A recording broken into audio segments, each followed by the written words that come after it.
Good evening, everybody. Hello, and welcome back to Supreme Commander Forged Alliance. We have a cast on the cards for you guys today. It's going to be a little bit of a different cast. It's going down on Desert Crisis, 10 by 10 map. Lots of open space. That is, lots of open space in the middle, but you've got these kind of weird corridors that you got to deal with on either side. If you guys have noticed who's actually playing. It's going to be a lopsided game as far as players, but we have Nexus and Tagada. Actually, we'll go ahead and go in and introduce them. So on team number 2, in the eastern position, we have Nexus. He is going Seraphim, opening first land. His teammate to his west is going to be Tagada, who's going UEF. Got 3 land factories queued up, so going to be going land all day, it would appear. And going to the north, we have Code Glitch, going UEF in the easternmost position. He's opened first land. His teammate in the very center is going to be Ute, and Ute is going to be going UEF opening first air. And last but not least, for team number 1, we have Evil Eyeball, who's going Cybran, opening first land, and it looks to be second land and then third air. So talking a little bit about this game, looking at kind of the rating of the players, we have a lopsided game as far as number of players, so it's a 2 versus 3. But of course, on one of the teams, we have 2 of the best players in the Forge Alliance Forever community, both in Nexus as well as Tagada. So both of these guys are very good at the game, have won a couple of tournaments, I believe, each. Nexus, I believe, won Legend of the Stars, and Tagada, I believe, won the most recent tournament. I can't remember what the name of it was. So both of these guys, really, really good players. But if you look at the northern team, they're not slouches by any means. Our lowest rated player is Code Glitch at 1300, so he knows relatively well what he's doing. And then both Ute and Evil Eyeball at 1600 and 1700, respectively. So should be a very interesting game with Evil Eyeball, Ute, and Code Glitch obviously knowing what's up. So we'll see if they can use their numbers to their advantage here. Early on, though, we have an attack bomber coming out from Ute. It's going to be zeroing in on the expanding engineer for Nexus. So it would appear Nexus and Tagada have decided that Nexus is going to be taking this middle starting location that has been vacant. Most likely because Nexus has a little ramp right here that he can utilize, whereas Tagada has cliffs, so it's much easier for him to get at that at that secondary starting location.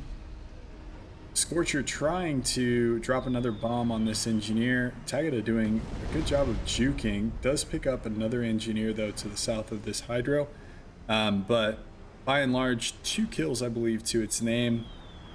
And Tagada seems to be doing a pretty good job of keeping his engineers alive. Only lost 1 engineer so far.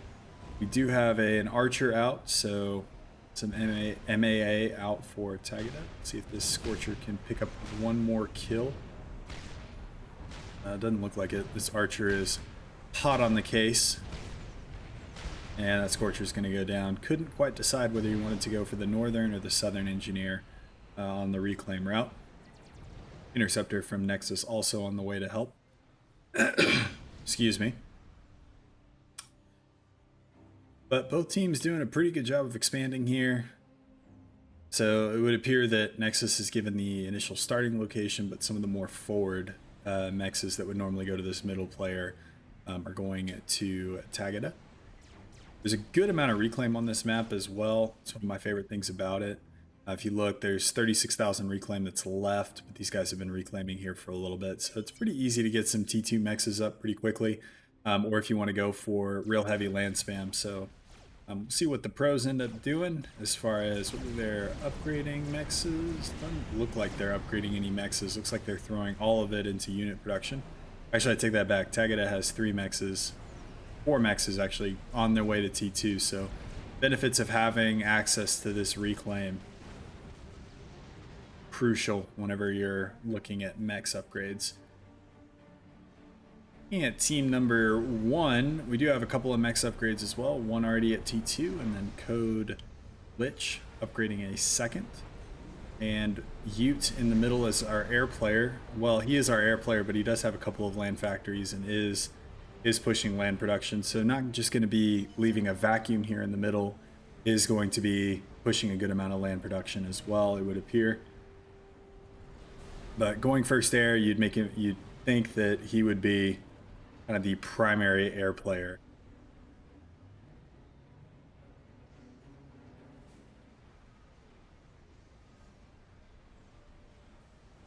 A little bit of a raiding party here for Code Glitch. Gonna run into Tagada's Com. Tagada's Com should have no problems in mopping that up. And on the other side of the map, we do have clashes as well between our Seraphim player as well as our Cybern player. You're kind of noticing how these alleyways tend to channel units. So if you make a big commitment with your army to one channel, you end up leaving yourself potentially open on one of these other channels. One of the cool things I think about this map. Lots of good potential for run bys, which see how the pros actually leverage that. Tagada just straight up walling off the middle section here, so not wanting to deal with any of the potential run bys from one of the other players down through the middle. Both teams, though, it would look like team number one doing a little bit better job of expanding, which is, I think, to be expected because they have 3 commanders and 3 different players that are all going about their various expansion plans. So very forward land factories being set up here for Evil Eyeball, giving Nexus the hairy eyeball there in the middle. Similarly with Ute, setting up some land factories as well. Looking at the eco side of things, Team 2 doing a much better job of reclaiming, which you can imagine would be the case.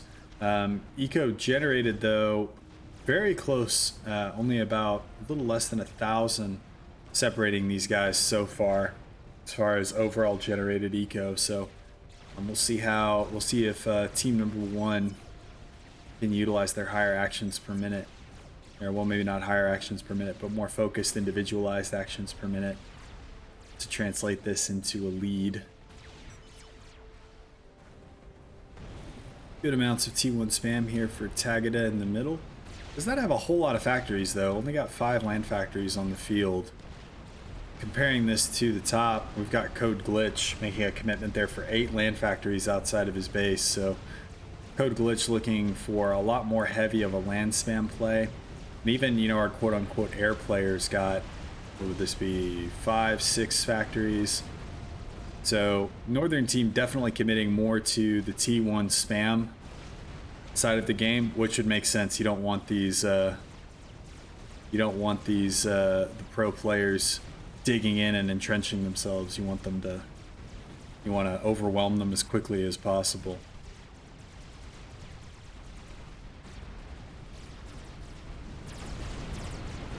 Tagada not able to get the walls up quite fast enough there in the middle. Does leave an opportunity there for a little bit of a run by from Ute. Gets in amongst some engineers, a hydrocarbon power plant. Nexus shifting some of his spam production to protect. But meanwhile, Nexus attempting a run by of his own up here in the north. Gets promptly shut down by Evil Eyeball spam.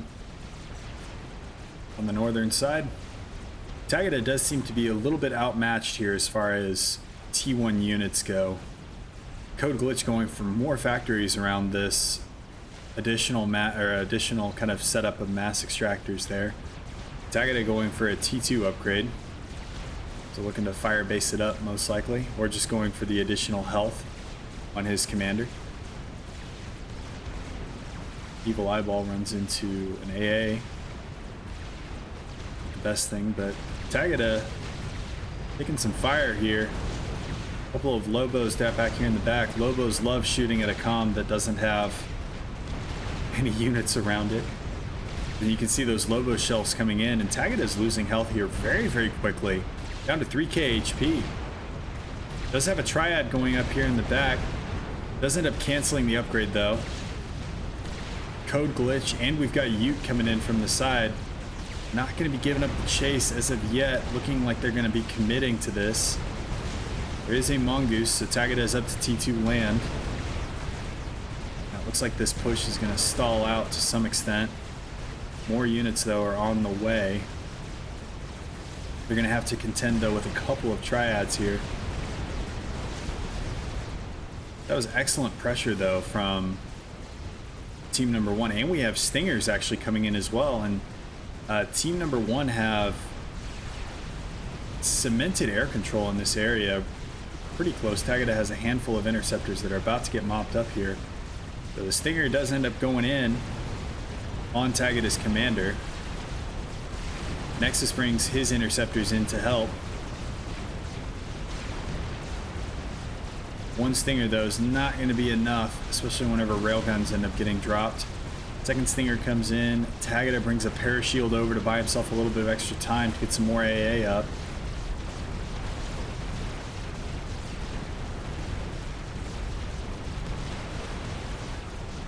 And that is going to stall out there.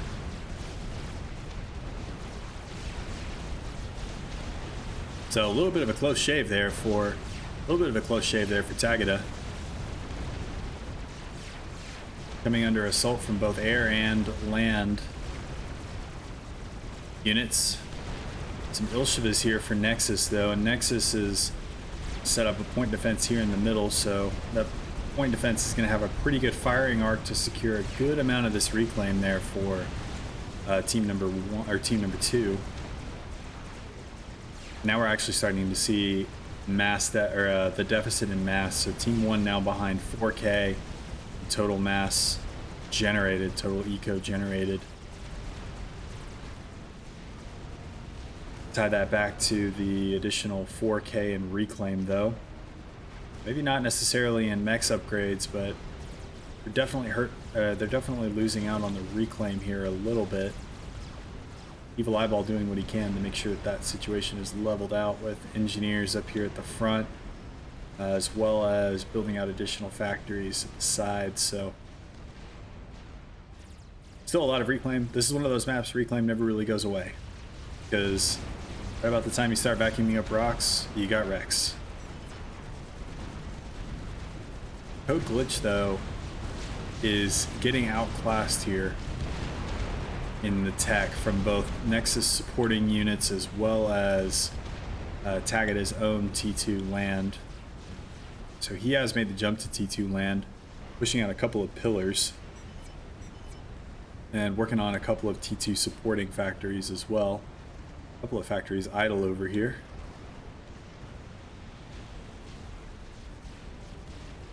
Things have stabilized. They kind of split the map right down the middle, so which is kind of what we would expect. And then we need to just see how this is going to end up playing out.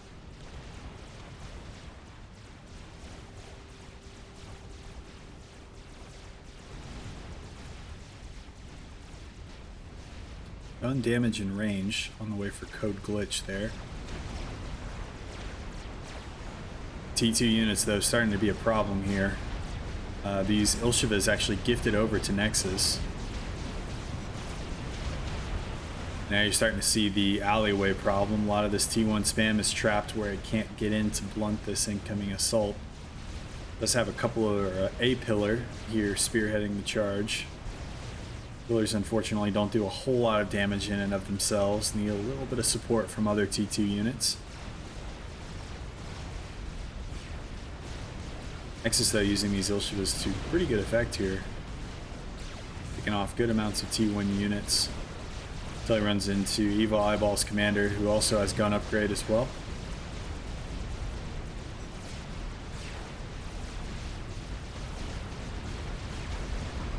Ping's going out on Tagada's commander here. I don't know if there's some kind of snipe attempt here in the play. Okay, so we got a lot of Corsairs here from Evil Eyeball. That is 10 or so Corsairs. 9 Corsairs on the field. That's definitely, as well as a bunch of Renegades or Stingers that I would assume have been gifted over from Ute. Tagada's comm not under shield. Does have a series of railguns and a skyboxer here in the mix, but Tagada taking really heavy damage, drops to 1k HP here. Corsairs get another pass. Alright, Corsair's wheeling around again. There is only one parashield here. That's going to go down, and Tagada is going to get ejected from the game. Evil Eyeball picking him off. 14 minutes into the game, almost on the nose. That leaves it a 1v3, so Nexus versus team number 1 here. That's great that team number 1 were able to coordinate, and that's kind of some of the advantage of having multiple team members, each with specific functions. Somebody's going air, somebody's going land, etc., etc. Gives you a little bit of that flexibility to plan kind of snipe attempts like that. So now they've got Nexus to tangle with, though. And Nexus, with this being effectively a 2 versus 3, full share appears to have been enabled here. So Nexus inherits all of Tagada's economy,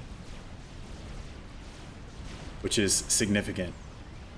Core mass almost entirely up to T3 with the exception of this mechs.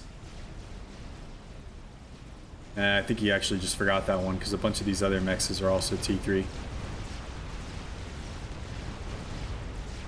So lots of mass going into Nexus's coffers. So team number 1 now needs to start thinking about how they're going to deal with Nexus. So Nexus's comm is here. Set up a little fire base here towards the middle of the map. It is under assault from a bunch of flapjacks here from Ute. There is TMD here. Get enough flapjacks to be able to overwhelm the TMD eventually. And we've got Code Glitch pushing on the western side of the map as well, driving back some of these Ilshivas. He's got a mixture of pillars with a couple of mongoose. He needs some mongoose in there to help supplement the pillars' damage. Pillars are great bullet sponges, but don't do a whole lot whenever it comes to actually dealing damage. Need to add some mongoose in there, which is what you're seeing Code Glitch do. And then on the eastern side of the map, we have Evil Eyeball has taken control of these 2 mixes as well. Looks like Nexus is unable to push out and get that last mass extraction point. So a lot of this is going to come down to how well Nexus can utilize the expansion points, utilize the inheritance of Tagada's resources. The walls have been finished here in the middle. So looking at Nexus's side of the map, he does have T3 land, pushing out a couple of sniper bots, getting some T3 power on the way as well. And on this side of things, we're still working with T2, although that's not the HQ. Where's the HQ? Okay, HQ is actually here, but more forward, and it is T3 and pushing out Percivals. So lots of T3 coming Team 1's way. Team 1 is working with T2 on the way to T3 for Glitch. On the way to T3 there for Ute. And then Evil Eyeball does have T3. So T3 Cybran is all that Team 1 can field right now. Glitch, we're still working with a lot of outdated and obsolete T1 tech. You're going to see those guys get mopped up here by T2 units, mixture of UEF and Seraphim units there for Nexus. A couple of Ilshivas, a few pillars. An alien human federation that has now formed. First Percival's on the field. It's pinged out. They should know that Nexus is at T3 land, at least on the UEF side. And with the appearance of this sniper bot, they should know that he is at T3 land on the Seraphim side of the house as well. So Team 1 need to start thinking about how they're going to transition this into late game. They did a good job of gaining map control early in the T1 phase, but just straight up out spamming their opponent. Need a good way though to transition this.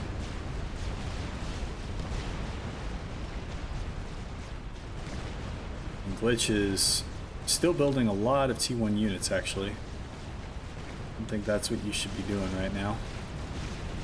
But he is rated higher than me, so what do I know? But a lowly caster. We do have a brick that has made it in past Nexus's perimeter defenses. Is going to get taken out though by a mixture of Othams as well as this Uashata. Usha'a?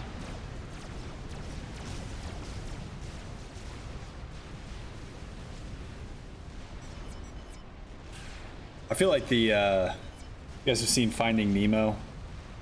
There's like that chant that the fish do in the Australian dentist office.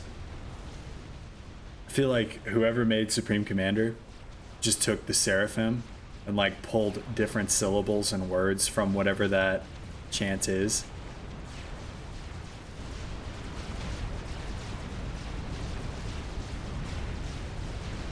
Bolshevism and Pillars though running into some issues here.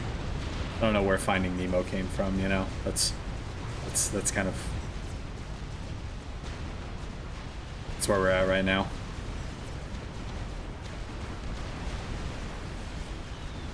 But Pillars having trouble with pathing here. Gets stuck on a cliff.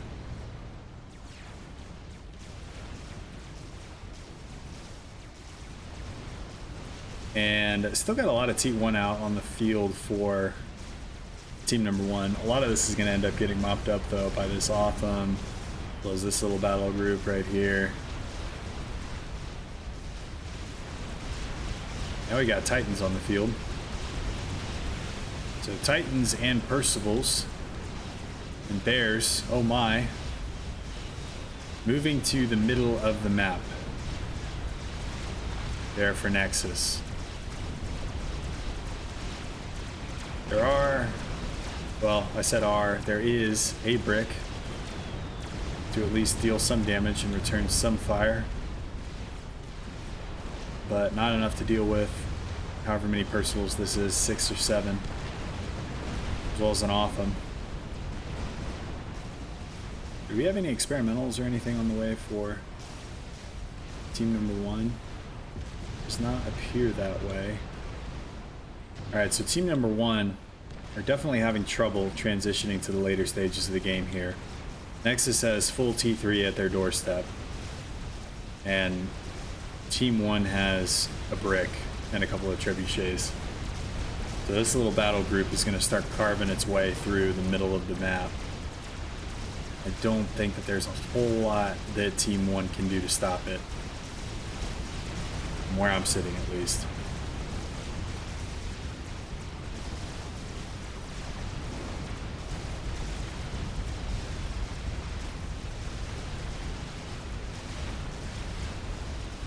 And you're just seeing this kind of wave of purple just advancing from all sides of the map. Nexus set all of his factories on auto-producing Percivals, Titans, and Othams, and then just put rally points in the enemy base. In the enemy bases. And the amount of eco that's being generated. So it was close at one point, but now we're at 312k to 239k. It really goes to show you how much of another level the guys that are over 2k are whenever you compare them to myself as the scrub that I am. Even this, getting a little Titan back here in the back just caused some issues there. This little T3 army has split. Some of them going for Evil Eyeball. Some of them moving north to cause Ute some problems. You have T3 air on the field for Ute though. But we do have T3 air as well for Nexus, so Nexus has a couple of spy planes that are circling around. And a Stinger is dispatched to try and blunt this blow. Another one comes in to follow it up. Throwing everything into gunship production right now. And this little group of Percivals are going to overwhelm that brick. Grind that brick into powder. And then march their way into the enemy base. Oh, there's another brick that needs to be ground up. And this purple wave continues to advance. Wow. Even this little Titan got in, took out a T3 mix. Definitely worth. Might even get a T2 mix. Stingers can't bring it down fast enough. So Team 1 now resorting to bombers. And Code Glitch's commander is right here as well. Under threat of Percivals and as well as Titans. Trying to get some triads up. I think he forgot his commander was there. Those guys are going to focus the commander though. You see those Percival shots come in. Huge amounts of damage going down on that UEF commander. Beefy UEF commander. Code Glitch is going to get ejected from the game, and it's not looking a whole lot better for either of his teammates.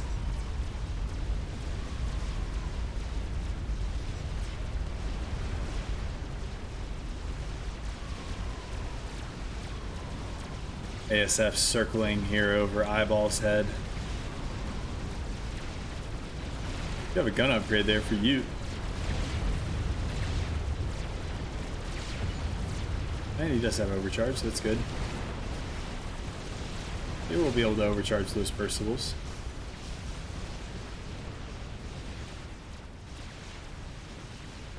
But the noose gets tighter. Eyeball did inherit a lot of eco here though.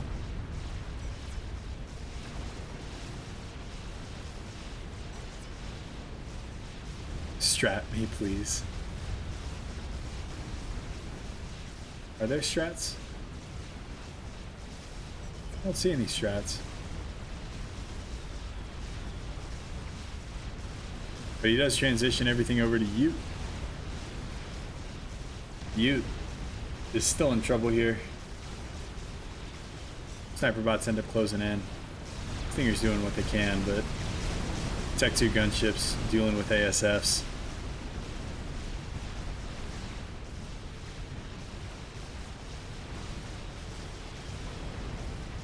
And we could probably bump the speed up here a little bit.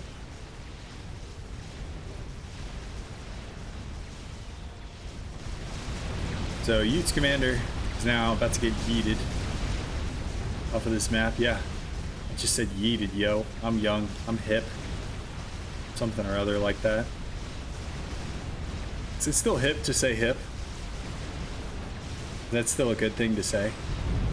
Ute ends up getting defeated. Nexus close behind, or Nexus, Evil Eyeball close behind runs into a bunch of sniper bots as well as strategic bombers. So, well, if that goes to show you that, should go to show you that these guys, these pros are on another level, even 2v3, and even if you kill one of them, it's just, it's like the Hydra. Got one head off, two shall take its place. But anyway, hope you guys enjoyed that. I thought that the average Joes or even the lower level pros did an admirable job in this game. They did a hell of a lot better than I could have. If you guys want to see, Sarge actually sent me this replay. I'm not sure where he got it from, but if you guys want to send me any replays, do so either on Discord or you can drop replays in the FAF replay submission channel on the main FAF Discord. I do check there for replays as well. Gotten a couple of really good ones from there. Now that there's a bunch of other casters that check there as well, like Willow checks there. I know Guile uses it a little bit. So if you guys have any good replays, drop them either there or send them to me directly if you guys want me to cast them. But I will stop yammering and I will see you guys in the next one. Peace.